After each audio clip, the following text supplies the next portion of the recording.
오늘은 뇌 전문가 이분 박사님과 함께 천국 여행을 해볼 텐데요. 삶은 육체의 죽음으로 끝나는가? 죽음 이후 우리는 어디로 가는가? 사후 세계, 영혼, 하나님은 실제로 존재하는가? 그 답을 찾아서 한번 떠나보겠습니다. 나는 1980년 듀크 대학 의과대학원에서 의학박사 학위를 땄고 15년간 하버드 메디컬 스쿨에서 신경외과 전문의로 과학에 헌신하는 삶을 살아왔다. 그런데 2008년 11월 10일 54세의 나이에 희귀한 질병에 걸려 7일간 혼수 상태에 빠졌다. 이 동안에 나의 대뇌 신피질, 즉 뇌의 겉표면이 기능을 멈춰버렸다. 그것이 작동하지 않았으니 사실상 뇌가 없는 상태나 마찬가지였다. 지난 수년간 신경외과 의사로서 나는 신기한 경험을 한 사람들의 이야기를 많이 들었다. 대개는 심장마비가 일어난 후였는데 신비로운 풍경 속을 여행했다거나 죽은 가족들과 만나서 대화했다는, 심지어 하나님을 직접 만났다는 경우도 있었다. 하지만 당시 나는 이 모든 내세 경험은 뇌작용으로 인한 환상이라고 보았다. 그러나 내가 혼수 상태였을 때 나의 뇌는 전혀 작동하지 않았다. 물리적 뇌의 한계에서 벗어나 완전히 독립적으로 존재하는 의식, 영혼의 세계와 직면하게 된 것이다.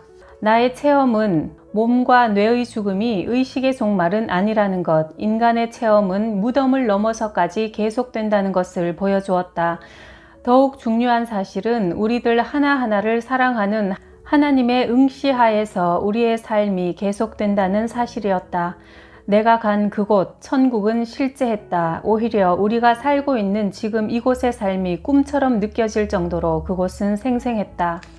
버지니아주 린치버그 2008년 11월 10일 새벽에 내가 눈을 뜨니 묵직하고 극도로 참기 힘든 욱신거리는 아픔이 척추 깊은 곳까지 파고들었다. 몸은 곧 식은땀으로 흠뻑 젖었고 출근 시간이 다 되었어도 나는 여전히 고통으로 몸부림치며 움직일 수 없는 상태가 되어버렸다. 두 눈은 뜬 채로 눈동자가 뒤집혀 있었다. 아내는 급히 구급차를 불렀고 나는 신속히 린치버그 종합병원 응급실로 호송되었다. 나는 뇌에 어떤 심각한 손상을 입고 대발작이 일어난 상태였다. 아무 말도 나는 할 수 없었다. 그 후로 7일간 나는 몸만 있는 상태로 존재했다. 그 일주일 동안 나는 이 세상을 떠나 있었다. 느닷없이 심각한 대장균성 박테리아 뇌막염에 걸린 것이다. 응급실에 있는 동안 나는 3마디의 말을 외쳤다고 한다. 하나님, 저를 살려주세요. 모두 내 쪽으로 다가왔을 때 나는 이미 완전한 무반응 상태가 되어 있었다. 내 상태는 계속 악화되어 생존율은 10%였고 설령 죽지 않는다 해도 나의 뇌를 침범한 박테리아들은 대뇌 피질의 상당 부분을 먹어치워서 식물인간으로 여생을 보내게 될 가능성이 컸다.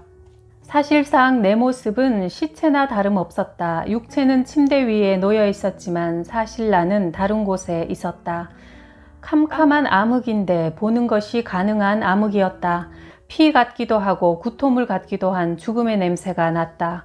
어쨌든 이곳은 내가 있을 곳이 아니었다. 여기서 빠져나가야만 했다. 하지만 어디로 간단 말인가? 질문을 한 바로 그 순간 어둠으로부터 새로운 뭔가가 솟아나왔다. 황금빛의 빗줄기들이 천천히 돌자 내 주위의 어둠은 점점 부서지면서 떨어져 나가기 시작했다. 그러자 지금껏 들어본 어떤 음악보다 아름답고 생생한 소리가 들려왔다. 빛의 한 중앙에서 뻥 뚫린 구멍이 나타났다. 나는 순식간에 그 구멍 속으로 휙 빨려 들어가 완전히 새로운 세상에 놓이게 되었다. 내가 지금껏 보지 못했던 가장 아름답고 찬란한 세상이었다. 눈부시게 빛나고 생기가 넘치고 황홀한 곳에 나는 내가 다시 태어났다고 느꼈다. 내 아래로는 푸르고 무성하게 우거진 전원 풍경이 펼쳐졌다. 주변을 돌아보니 내 안의 아주 깊은 부분에서 이 장소를 기억하고 있어 여기로 다시 돌아온 것을 기뻐하고 있었다. 나는 날고 있었다. 나무, 들판, 시냇물, 폭포, 여기저기 사람들은 둥글게 모여서 노래를 하고 춤을 추며 웃었다. 주변에 만발한 꽃과 나무들의 따뜻한 생명력이 넘쳐났다. 믿을 수 없을 만큼 아름다운 세상. 그런데 꿈은 아니었다. 나는 내가 어디에 있는지 몰랐지만 한 가지만은 확실했다. 내가 갑자기 놓인 이곳은 실제 현실이었다. 어느 순간 내가 혼자 있는 게 아니라는 걸 나는 깨달았다. 누군가 내 옆에 있었다. 황갈색의 긴 머리와 푸른 눈의 아름다운 여자였다. 우리가 여유롭게 비행하며 만발한 꽃들을 지나치자 우리가 스치는 나무의 꽃봉오리들은 활짝 피어났다. 그녀가 말을 하자 그 메시지는 바람처럼 나를 통과했고 나는 그것이 진실임을 즉시 깨달았다. 당신은 진실로 사랑받고 있고 소중히 여겨지고 있어요. 영원히. 당신이 두려워할 것은 아무것도 없어요. 엄청나게 깊은 안도감이 거대한 파도처럼 밀려왔다. 마치 평생 전혀 이해하지 못한 채로 해왔던 인생이라는 게임의 규칙을 건네받은 것 같았다. 이것은 내 인생에서 가장 실제적인 경험이었다. 나는 아내 홀리와 아이들을 데리고 가끔 성공회 성당에 다녔다. 집에서 아이들에게 잠자기 전 기도를 시키긴 했지만 영적인 가장은 결코 아니었다. 오히려 영적인 일들이 과연 사실로 존재하는지 항상 의심했다. 하나님과 천국과 사후세계를 믿고 싶었지만 수십 년을 신경외과 학계의 엄격한 과학적 세계 속에서 보내면서 뇌가 의식, 영혼을 만든다고 믿었다. 과학은 오직 실제로 있는 것에 대해 관심을 가질 뿐이다. 내가 직접 느끼거나 접할 수 없는 것에 나는 흥미가 없었다. 병원에서 내가 의식을 잃은 지 2일째 아침, 아내, 누나, 부모님들이 나를 둘러싸며 내 손을 잡고 기도했다. 박테리아들이 계속 나의 뇌를 먹어치우고 있었던 것이다. 그러는 동안 나는 구름 속에 있었다. 구름들보다 한참 위에서는 반짝이는 투명한 구체 모양의 존재들이 하늘을 가로질러 날면서 그 뒤로 기다란 선을 남겼다. 천사들인가?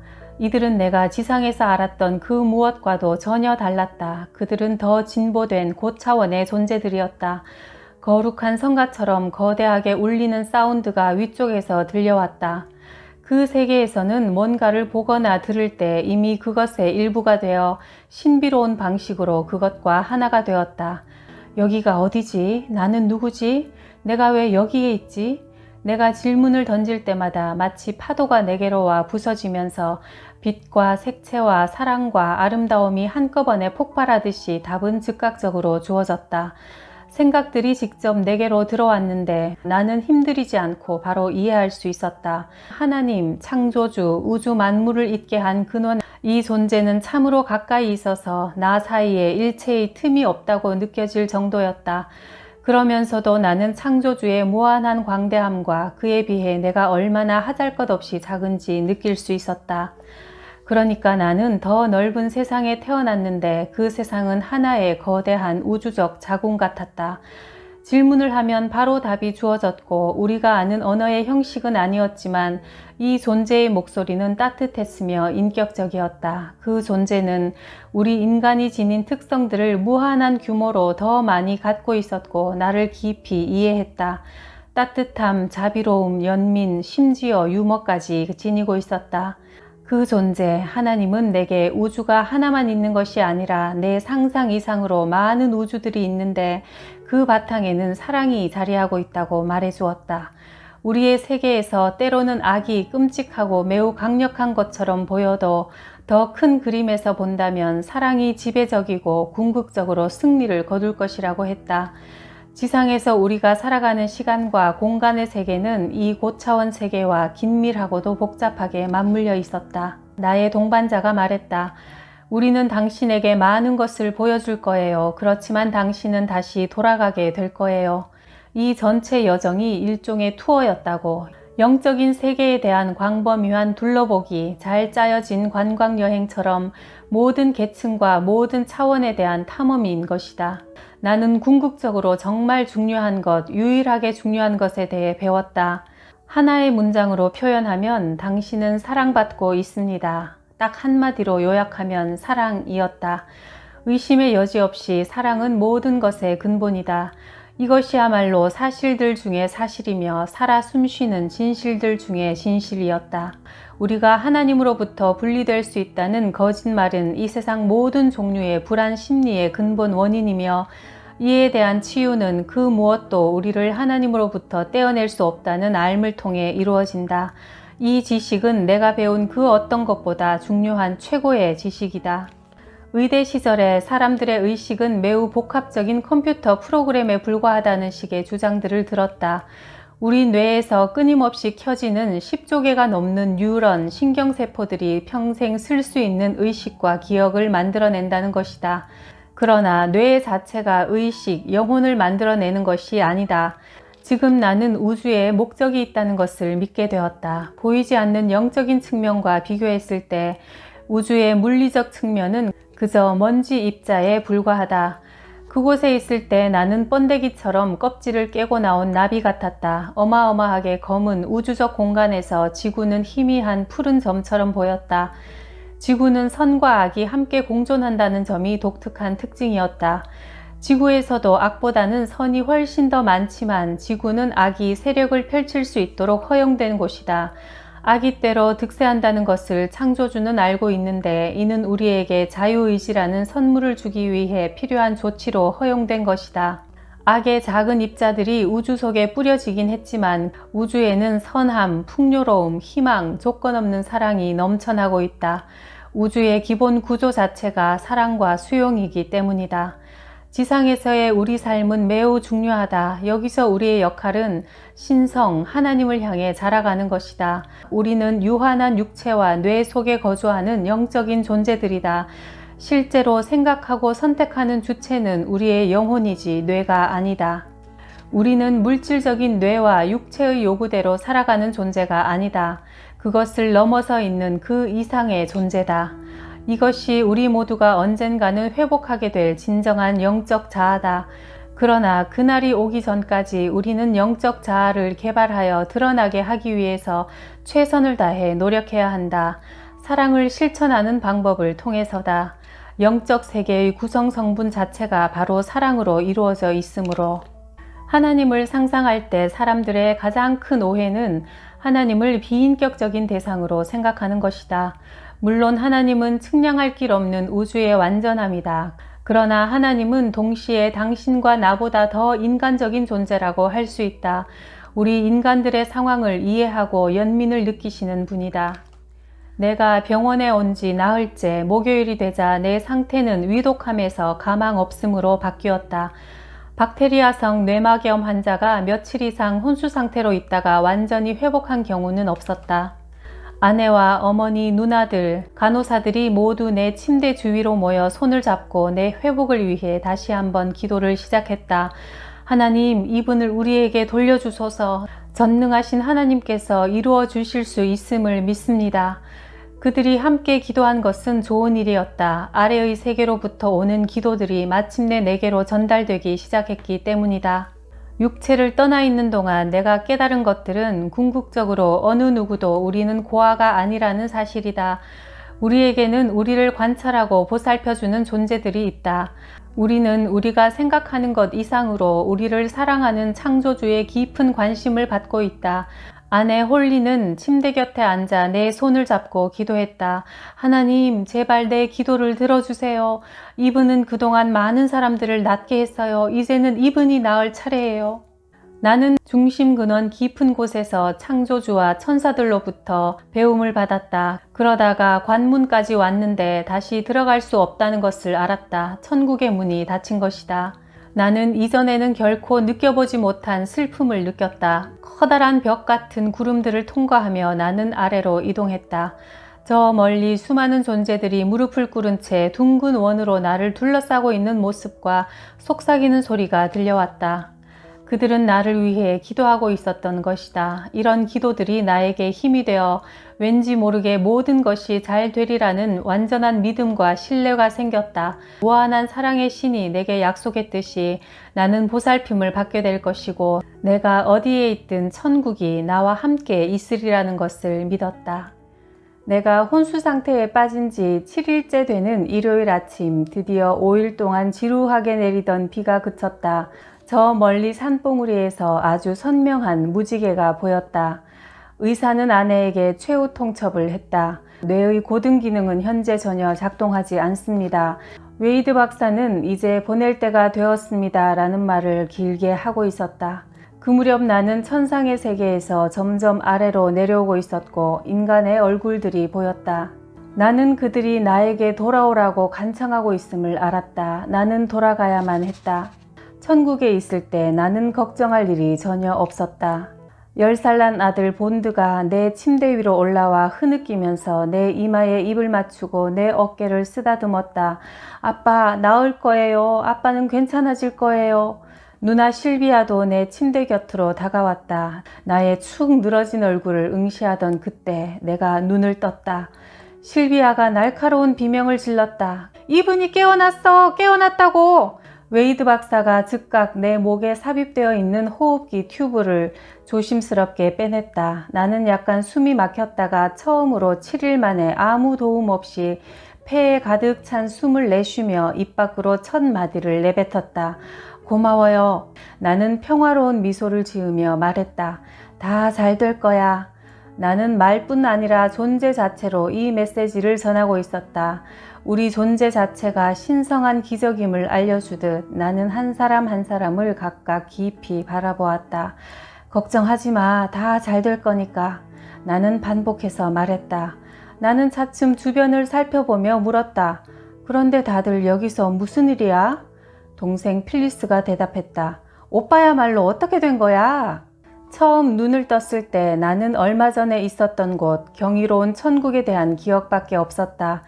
그런데 이제 시공간의 한계, 제한적인 사고체계, 언어에만 의존하는 의사소통 등으로 특징 지워진 육체적 존재라는 아주 꽉 낀 옷 속으로 간신히 비집고 돌아오고 있었다. 나는 아주 머나먼 곳으로부터 한때 꺼버렸으나 이제 다시 작동되고 있는 두뇌라는 우주 정거장으로 재진입한 것이다. 내가 몸을 떠나 있던 일주일 동안 내게 일어났던 일을 묘사하기 위해 로켓 발사라는 표현보다 더 적절한 비유는 없을 것이다. 나는 밤새도록 그들에게 우주 정거장 같은 말도 안 되는 이야기들을 늘어놓았다.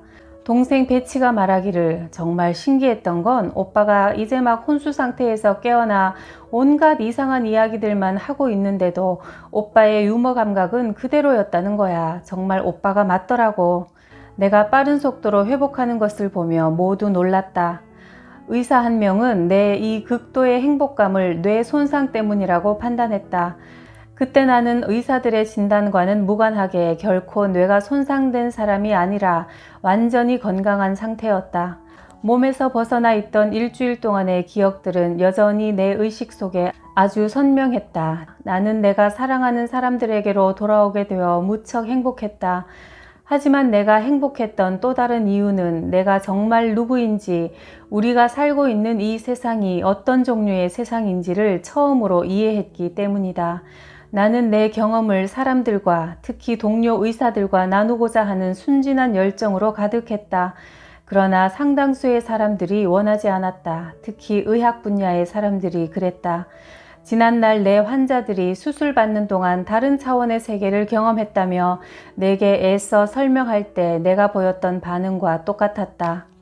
몇 년 전 내가 돌보았던 뇌종양 남자 환자 조지가 진단받은 지 1년쯤 사망했다.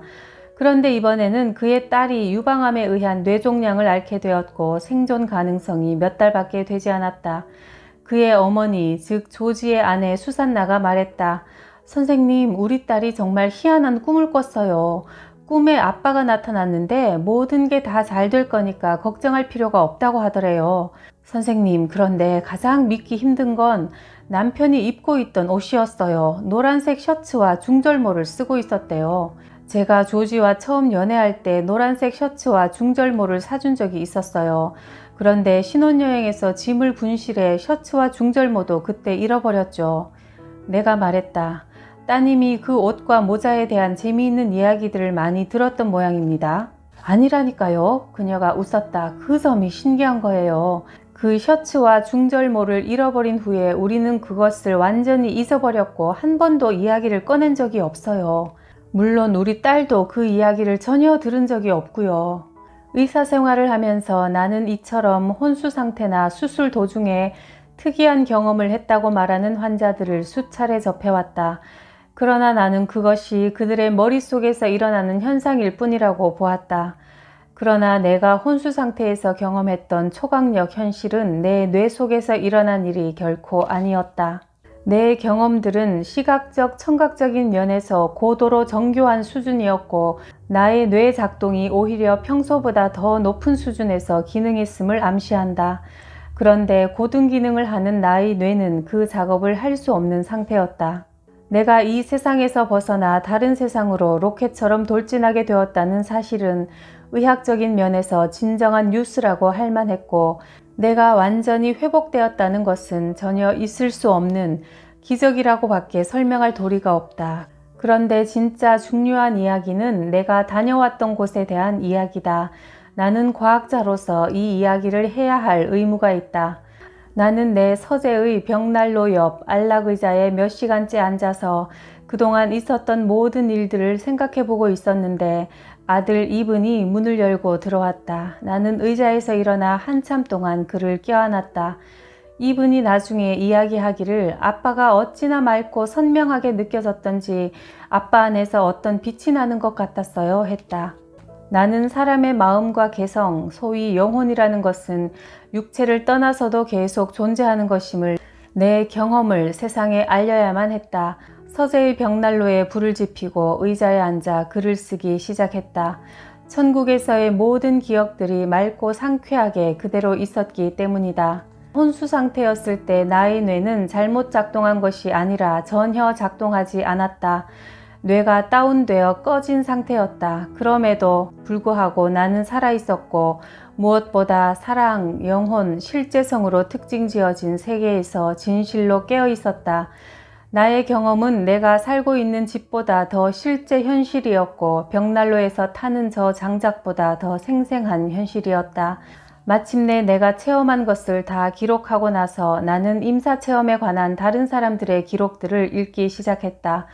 최근뿐만 아니라 과거 수세기 동안에도 무수히 많은 사람들이 내가 겪은 일들을 경험해왔다. 임사체험들이 비록 모두 똑같지는 않았고 각자의 독특한 경험들이 있었지만 동일한 요소들이 매번 나타났는데 많은 부분이 내가 경험한 것과 비슷했다. 어두운 터널이나 계곡을 통과해서 빛나고 생생한 풍경, 초강력 현실이 있는 곳으로 나아간다는 이야기는 고대 그리스나 이집트 시대부터 있어 왔다. 천사라는 존재들이 이 지상에 사는 사람들의 활동을 지켜보고 있다거나 죽은 사람들을 맞이해 준다는 믿음과 모든 방향으로 동시에 보는 것이 가능한 초감각, 성과 같은 음악이 들리는데 단순히 귀로 들리는 것이 아니라 존재 전체로 들어온다는 이야기들, 그리고 조건 없는 사랑의 강렬함을 경험했다는 이야기들이 있었다. 나는 서수라는 사람이 언어의 한계 때문에 나처럼 힘들게 애쓰는 모습이 계속 보였다. 물론 이런 책과 자료들은 내가 비슷한 경험을 하기 전부터 존재했지만 나는 그것들에 눈길조차 준 적이 없었다. 2008년 12월 나는 성당에 갔다. 교회 안의 아름다운 장식들과 음악이 그때 천상의 기억들을 한꺼번에 다시 떠오르게 했다. 스테인드 글라스 창의 구름과 천사들을 보니 아름다운 천상의 광경들이 다시 보이는 듯 했고, 제자들과 빵을 나눠 먹고 있는 예수님의 그림에서는 하나님과 나눈 영적 교감이 떠올랐다. 그때 맛보았던 조건 없는 무한한 사랑의 은총이 다시 생각나자 온 몸이 떨려왔다. 나는 신을 믿게 되었다기보다 신을 알게 되었다. 내 뺨 위로 눈물이 흘러내렸다. 혼수 상태에 빠졌을 당시 나는 세계적으로 권위 있는 연구기관들에서 평생을 보낸 의사였으며 인간의 뇌와 의식의 관계를 연구하는 사람이었다. 혹은 영혼이라고 하는 것이 뇌 기능과 상관없이 독립적으로 존재한다는 주장을 나는 믿지 않았었다. 영혼은 매우 실제적일 뿐 아니라 어떤 물리적 세상보다 더 실제적이며 오히려 그 모든 것의 근본이다. 서구 문화는 현대 과학기술의 힘에 점점 현혹되면서 이 진실을 잃어버렸다. 인간 존재의 가장 중요한 요소인 영성을 상실한 것이다. 하지만 나는 혼수 상태에서 이 낮은 수준의 물리적 세계를 떠나 전능한 창조주의 지고한 거주처를 방문함으로써 우리 인간의 지식 수준과 경외로운 신의 차원 사이에는 어마어마한 간격이 있음을 알게 되었다. 내가 저 너머 세계에서 발견한 사실은 인간은 영혼을 지닌 존재라는 것, 지금의 물질계만이 세상의 전부라고 생각하는 일은 마치 스스로를 작은 벽장 안에 가둬놓고 바깥에는 아무것도 없다고 상상하는 것과 똑같다.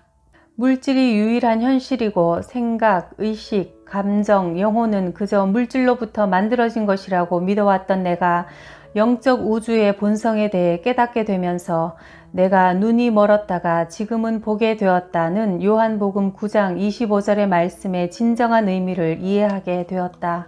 우리가 이 세상에 잠시 다녀가는 여행자라는 사실을 기억하기 위해서는 기도를 통해 자신의 영혼 속으로 깊이 들어가야 한다. 기도처럼 의식이 향상된 상태에서 우리는 또 다른 차원의 신비로운 세계로 진입할 수 있게 된다. 나는 하나님의 목소리를 직접 듣거나 얼굴을 보지는 못했다. 마치 신은 생각을 통해 내게 말을 거는 것 같았는데 그 생각들은 거대한 파도 물결처럼 나에게 밀려오고 주변의 모든 것을 뒤흔들면서 존재의 보다 깊숙한 구조물, 즉 영혼이 있다는 것을 깨닫게 해주었다. 그러나 그 일은 특별한 것이 아니라 우리가 지금이라도 당장 기도로 할 수 있는 일이다. 하나님과 대화한다는 것은 최고로 굉장한 경험인 동시에 가장 자연스러운 일일 뿐이다. 왜냐하면 하나님은 언제나 전지하고 전능하며 인격적인 모습으로 그리고 사랑의 모습으로 우리 안에 와 계시기 때문이다. 나는 사실 생후 4개월 된 아기 때 입양이 되었고 친부모에게 버림받았다는 거절감이 한평생 의식 깊은 곳에 상처로 남아 있었다. 그러나 임사체험을 통해 나의 상처 입은 영혼은 치유되었다. 나는 언제나 사랑받고 있었으며 모든 사람들도 그러하다는 것을 알게 되었으므로 병원에서 퇴원한 지 넉 달이 지났을 때 나의 친부모님이 나를 입양을 보낸 후 낳은 누이 캐시가 여동생 베치의 사진을 보내왔다. 베치는 몇 년 전 죽었는데 나는 그녀를 한 번도 본 적이 없었다. 그러나 베치의 사진을 계속해서 바라보는 동안 내 눈가가 촉촉해졌다. 그녀는 낯이 익었다. 천상의 세계에서 나비 날개를 타고 나를 안내해 주던 그녀의 사랑스러운 미소와 한없이 나를 격려해 주던 믿음직한 그 표정과 빛나는 푸른 눈을 나는 알아보았다. 바로 그녀였다. 잠시 동안 두 세계가 합쳐졌다. 그 세계에서 나는 내가 누구인지를 배웠고 나는 사랑받고 있다는 믿음, 버림받은 자로서 내가 한평생 가장 듣고 싶어 했던 말을 들었다. 오늘날의 물질 중심적인 세상에서 우리는 내가 진정 누구이며 어디에서 와서 어디로 가는지를 알지 못하는 고아라고 잘못 느끼고 있다. 창조주의 그 큰 사랑과 우리가 서로 긴밀하게 연결되어 있다는 사실을 기억한다면 지상에서 우리는 길 잃은 고아의 심정으로 살아가지 않아도 될 것이다. 사람이 속는 방식에는 두 가지가 있다. 하나는 사실이 아닌 것을 믿을 때이고 다른 하나는 사실인 것을 믿으려 하지 않을 때다. 키에르케고르.